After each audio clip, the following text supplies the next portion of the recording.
Programa Opinião Livre.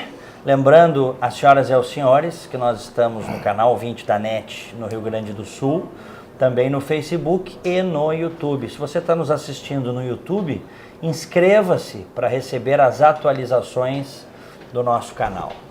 Com satisfação, eu recebo Jaime Eduardo Machado, Procurador da República. Prazer te ter conosco. Prazer é meu.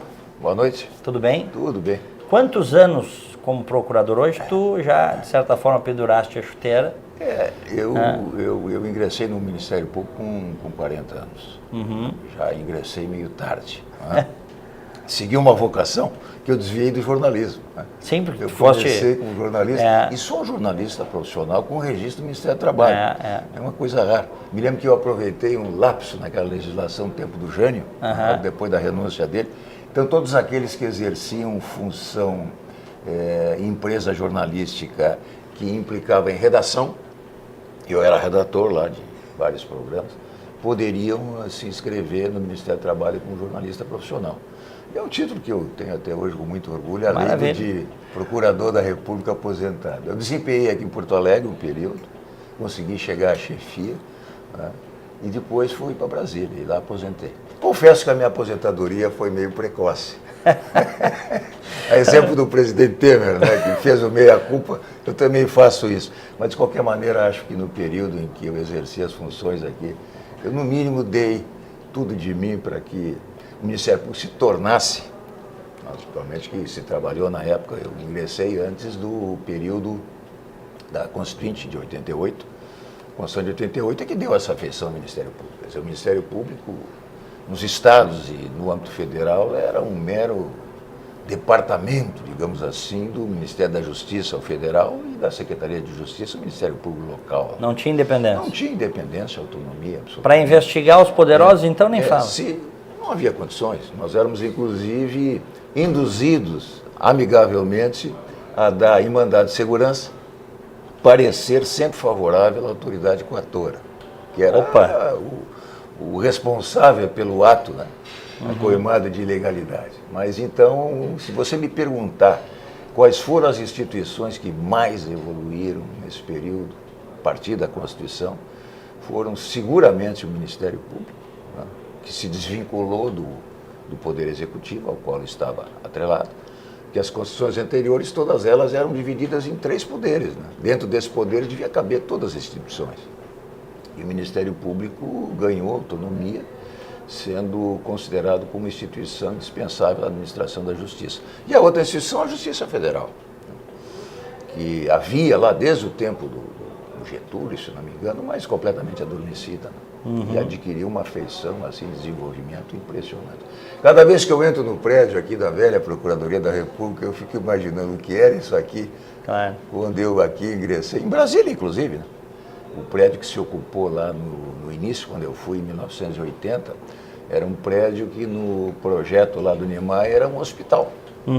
Hoje existe lá um palácio, acho que é um exagero aquilo, inclusive, né? Aquele prédio da Procuradoria-Geral da República eu considero um exagero, mas de qualquer maneira foi uma obra do Geraldo Brindeiro, no governo do Fernando Henrique. A obra que eu digo foi quem era o gestor da Procuradoria-Geral da República na época. De modo que foram instituições que evoluíram bastante. E hoje, quando a gente assiste o trabalho desses meninos, vou falar meninos porque o meu tempo passou, eu fico impressionado com a forma como eles trabalham, honestidade, sobretudo.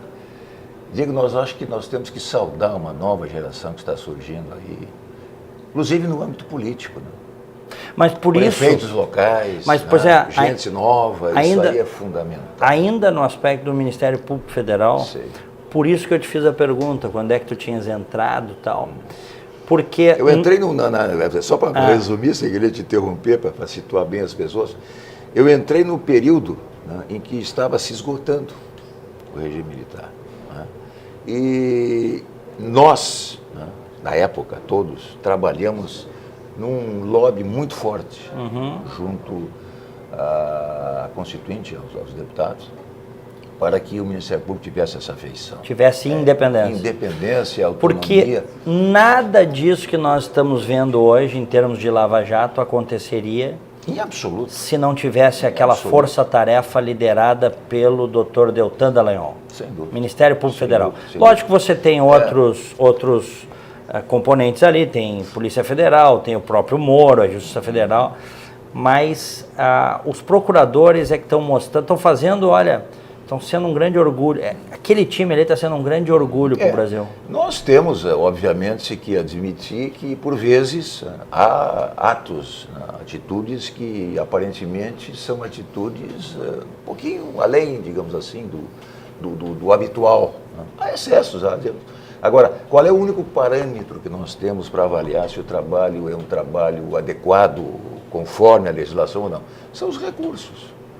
E qual é o percentual de reforma das decisões? Vamos nos situar no juízo de Curitiba, que é um juízo de primeiro grau, que cabe recurso aqui para o TRF. Quantas decisões o TRF alterou do Moro? Que eu saiba, 90% das decisões têm sido tomadas aqui por turmas, inclusive por unanimidade. Não, inclusive eles têm aumentado algumas penas também, do Moro. Também. Quer dizer, isso aí evidencia que eles estão trabalhando corretamente, né? Nós temos que, até pelo zelo na aplicação da lei, por vezes alertar para certos excessos que são cometidos, isso é normal. Mas como é que tu vais combater, meu prezado Jaime Eduardo Machado, quadrilhas poderosas, bilionárias, que se apropriaram do Estado brasileiro em todos os seus níveis, se daqui a pouco você não meter o pé na porta, e eu estou falando assim, meter o pé na porta dentro da institucionalidade, né? Daqui a pouco, eu lembro que há 3 anos, quando começou a Lava Jato, havia uma grita generalizada dos advogados criminalistas. Hoje já não é mais assim. Eles estão na função deles, né? Porque indúbio pro réu, né? Na fase do processo. Agora, na fase da investigação, isso é importante, indúbio pro sociedade. Então, quando nós vemos aí uma lista a ser divulgada, quer dizer, isso aí atende ao anseio da sociedade, né? Nessa asepsia que está se fazendo. E se você remontar lá o início, a origem da Operação Lava Jato, tudo aquilo ali estava, digamos assim, sob o foco, né, de uma injustiça que se estava cometendo a uma classe política que vinha legitimamente eleita, né, de empresas, empreiteiras que davam emprego, que é o fundamental em qualquer sociedade, mas hoje já se percebe que havia realmente um aparato criminoso. E a busca dos responsáveis é extremamente difícil. Quem tem que fazer prova num ambiente como nós temos hoje, de alta tecnologia, de repasses de dinheiro através de espécie, como é que você prova, né, o pagamento em espécie, se não por um flagrante, uma fotografia, e mesmo assim, quem é que garante o que estava no conteúdo daquela mala? Então o trabalho é um trabalho hercúleo.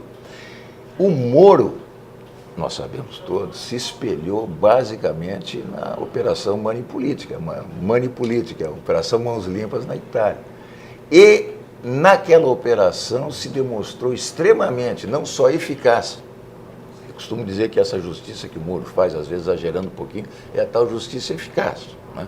Não que a outra não seja ineficaz, mas é menos eficaz. Ele trabalha fundamentalmente de braços com a opinião pública. A opinião pública tem uma importância enorme, né, digamos assim, para o apoio popular, para a movimentação das pessoas, que não se faz democracia sem apoio das pessoas, né? Faz parte do jogo democrático. De modo que nós estamos numa fase em que, se você analisar objetivamente, esses quantos foram agora? Esses 108, né, que foram da lista do Fachin, mais ou menos 108. Nós vamos analisar, se você aprofundar um pouquinho ali tecnicamente, você vai ver que quase a metade foram simplesmente listados por prática de Caixa 2. O que é o Caixa 2? É o enquadramento no artigo 350 da Lei Eleitoral. O que é isso? É a falsidade ideológica. Qual é a pena? 5 anos. Prescrição, né, em 8, 9, 10 anos. Quer dizer, quem tem mais de 70 anos já tem a metade. Alguém tem esperança de que algum desses vai ser condenado por Caixa 2, pura e simplesmente como falsidade ideológica? Se houver ali, na forma de Caixa 2, a lavagem de dinheiro, a corrupção passiva, desde que Bom, comprovada, são 22 anos. Aí é diferente. Agora, pena de 5 anos. Né? Ninguém vai ser condenado por Caixa 2. Ninguém foi condenado até agora por Caixa 2. Mas não está certo, né? Deveria, né? Mas de qualquer... Claro que está. Mas quem é que vai dizer se é certo ou não condenar por Caixa 2? Eu estou querendo, com isso, o Diego, dizer o seguinte, quer dizer, essa expectativa, né, em torno da lista, né, ela não pode resultar, digamos assim, numa expectativa de que vai haver punição para esses casos que eu mencionei.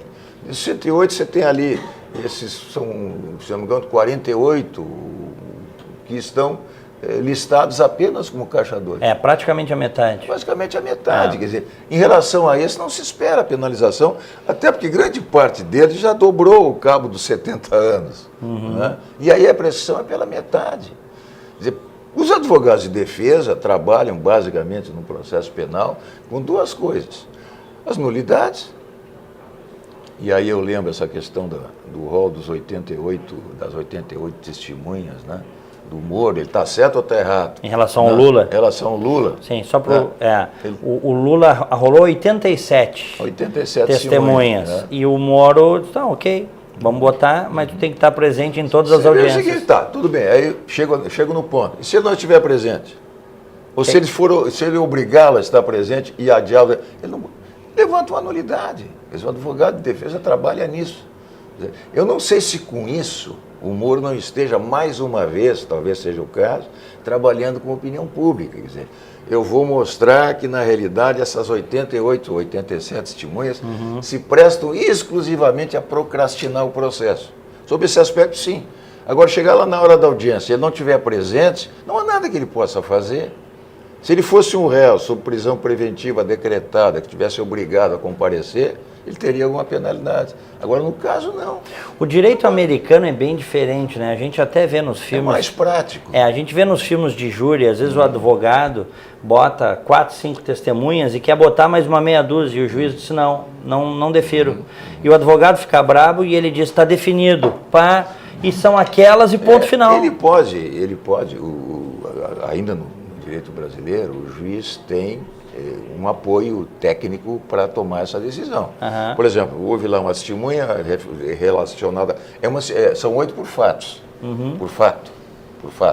Vamos dizer que ele tem ouvido lá 8 testemunhas num fato e tal. Mas vem cá, aí vem a 9ª testemunha, você vai depor sobre o quê? Não, sobre aquilo está esgotado, acabou. Então ele tem um amparo técnico para fazer isso. Porque se o cara não conseguir com 10 testemunhas provar a inocência, não vai ser com 80. É evidente, Diego, que o objetivo é a procrastinação.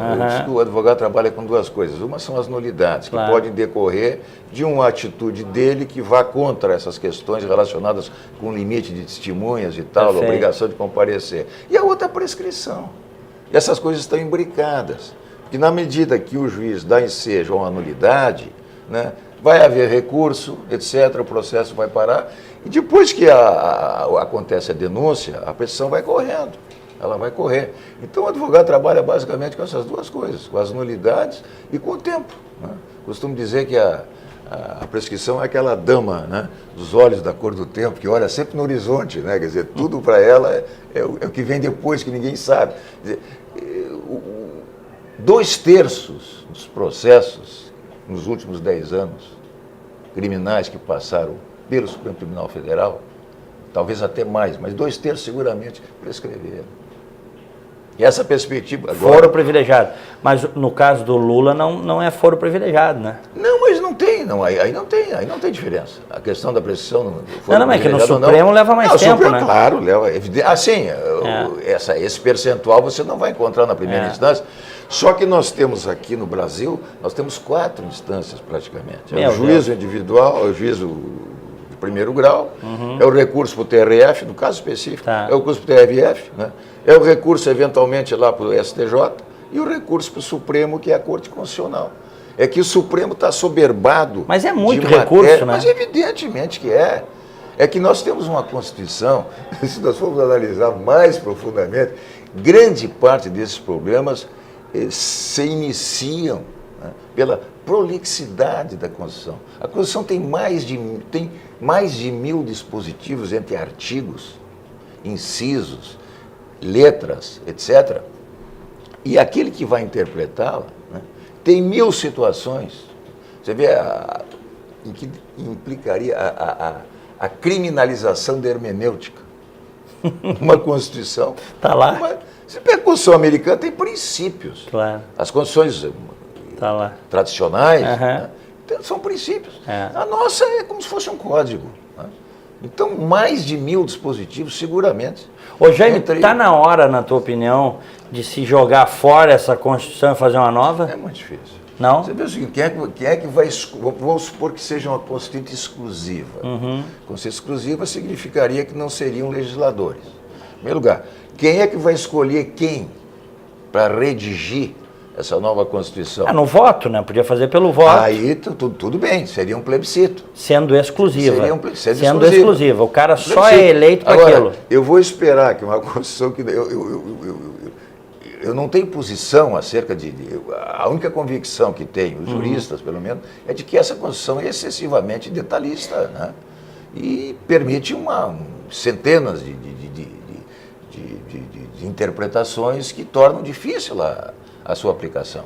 A nossa Constituição é uma Constituição de direitos, não é uma Constituição de deveres. Você encontra na Constituição o resultado do trabalho dos lobbies, né, que atuaram no Congresso na fase da Constituinte. Você perguntar, mas o Ministério Público fez lobby? Claro que fizemos. Todas as corporações colocaram as suas pretensões dentro da Constituição. E quem pode mais... Boas e menos boas. E quem pode mais, obtém mais. É evidente. Se trabalhou todas essas... Mas não está certo. Todas né? essas instituições. Desta forma assim não está certo, né? Porque aí a gente acaba tendo... não quero falar especificamente do Ministério Público, porque eu acho que o Ministério Público está fazendo, tem seus defeitos também, mas eu acho que está fazendo o Ministério Público Federal um grande bem para o Brasil com a Lava Jato, eu já disse isso. Mas de maneira geral, Jaime. O problema é quando determinados grupos, sejam de dentro do próprio Estado, né, corporações ou mesmo de fora, grandes grupos econômicos que se acoplam no Estado e capturam o Estado. Então, o Brasil hoje é um país de minorias, de grupos que capturaram o Estado. E os grandes aliados, as empreiteiras, né? Por que as empreiteiras? Porque um país com a dimensão do Brasil e com as carências que tem, está tudo por fazer, está tudo em obras. Ninguém assume o governo sem a necessidade da contratação das empreiteiras. Então a corrupção começa aí. Se você pegar países da Europa mais evoluídos, lá, eles não têm mais quase coisa para construir. Parece uma resposta simplória, mas não é. Sim, mas mesmo quando construíram, não roubaram tanto. Não, evidente. Não, mas nós estamos nesse contexto de carência permanente, e aí entra a associação com as empreiteiras. Né? Tanto que você ouve, né, o presidente, o Emílio Odebrecht falando, ele fala aquilo com a maior naturalidade. Você quer dizer o ex-presidente do Brasil? O ex-presidente do Brasil. Não, porque, pelo que a gente entendeu, era ele que mandava. Ex-presidente do Brasil. Agora, é que nós temos muito a fazer. Quer dizer, se você perguntar qual a reforma mais importante a ser feita, não acho que seja da Previdência, é a reforma política. Agora, quem é que vai fazer a reforma política? Os políticos. Interessa fazer uma reforma política drástica nos moldes em que nós precisamos? É muito difícil. Pressão Reforma popular. administrativa. E a pressão popular? Pressão popular é com que trabalha o Moro, né, para justificar até certos excessos dele, como aquela divulgação da gravação do Lula conversando com a Dilma. Aquilo ali é um prato para qualquer jurista dizer que ele cometeu, digamos, crime contra a segurança nacional, porque expôs um presidente da República, né? Mas tecnicamente... O Conselho Nacional de Justiça, me parece que não entendeu assim, né? Foi o CNJ que julgou, né? Foi o CNJ. Eu digo, é que isso aí dá margem a esse tipo de... Porque nós vivemos hoje um maniqueísmo brutal, né? Nós estamos tem aquele livro do Hausbaum, na Era dos Extremos, né? O Brasil hoje vive nos extremos, né? Não se admite... Eu aqui com o Ministério Público, eu admito que algumas coisas que o Ministério Público faz, talvez não devesse fazê-lo. Agora, faz claramente com o objetivo de cumprir, como todas as instituições deveriam fazer. Agora, a realidade política, né, nessa relação com as empreiteiras, isso é brutal. As empreiteiras integram o orçamento da República há quantos anos? Ele está sendo bonzinho, Emílio, quando fala que é 30 anos. Ele fala que quando terminou o período militar, começou a esculhambação. Pois é, será que antes não havia? Havia, né? Mas não nesse nível. Não nesse nível. Não nesse nível. Acho que sempre houve no Brasil, né? Mas a escala mudou, né? A escala mudou até porque os valores são outros. Né? Esses valores de que hoje se fala são valores assustadores, né? Jaime, são bilhões. Encaminhando o encerramento desse nosso bate-papo, até onde vai a Lava Jato, na tua opinião? Sabe que há um artigo do Moro, né, muito interessante sobre, fazendo a comparação, isso aí coisa de 2, 3 anos, lá nos primórdios, fazendo a comparação com o fenômeno lá da Itália, né, e isso aí, a Lava Jato propriamente como processo, né, vai chegar um momento em que ela vai esgotar as suas atribuições, até porque ela está centralizada na Petrobras. Agora, o que é preciso fazer aí é uma ponte para que as reformas, especialmente a reforma política, aconteça, para que nós não caiamos no mesmo lugar que a Itália caiu, né? Porque isso aí abre margem para quê? Para o aventureiro, para o não político. O que se quer agora não é demonizar a política, nós temos necessidade de demonizar os políticos que agiram da forma, porque não são todos, são todos. E aqueles que não estão enquadrados, digamos assim, é que serão responsáveis por futuramente dar uma visão política ao representado. Essa é uma grande ruptura que é hoje, né? Ninguém se sente representado. Por quê? Por uma patologia da representatividade. Isso é gravíssimo no regime representativo. O sistema está completamente falido. Não há uma vinculação entre o representante, que é eleito, perfeito, e o representado. O professor de ciência política Adriano Gianturco diz que a democracia é um sistema, é um método. Esse método tem que funcionar. Quando o método não funciona, sabe-se lá o que acontece, né? No caso nosso aqui, é uma questão de forma, né? Quer dizer, uma coisa que está despertando agora, não é porque não só a esquerda ia para as ruas, a direita ou o centro, enfim, essa coisa de esquerda e direita também está... É confuso. Defasado, é confuso, né? Isso aí é um sintoma muito grande de que há uma ânsia das pessoas de serem bem representadas ou de representarem diretamente os seus anseios, né? E eu acho que nós caminhamos para isso. A Lava Jato vai se esgotar em determinado momento, como processo. Agora, ela está simplesmente fazendo uma asepsia na política e deixando um espaço que vai ser ocupado por quem? Aí vai caber aos representados, né? Pena que 2018 esteja meio distante ainda. Talvez fosse melhor que houvesse menos tempo para acontecer tantas coisas até o final de 2018. Né? Porque esse governo que está aí, ele vai se comprometendo. Cambalhante. Né? Ele é cambalhante. Se fosse como regime parlamentarista, como na Inglaterra, dissolve o A Congresso. dúvida que se tem é de quantas vezes já teriam havido dissoluções. Tinha virado o ventilador. Jaime Eduardo Machado, obrigado, Diego. Obrigado pela grande entrevista. Oportunidade que eu tenho. Excelente. Agradeço mais uma vez, te cumprimento pela forma como tu conduz as tuas entrevistas, né?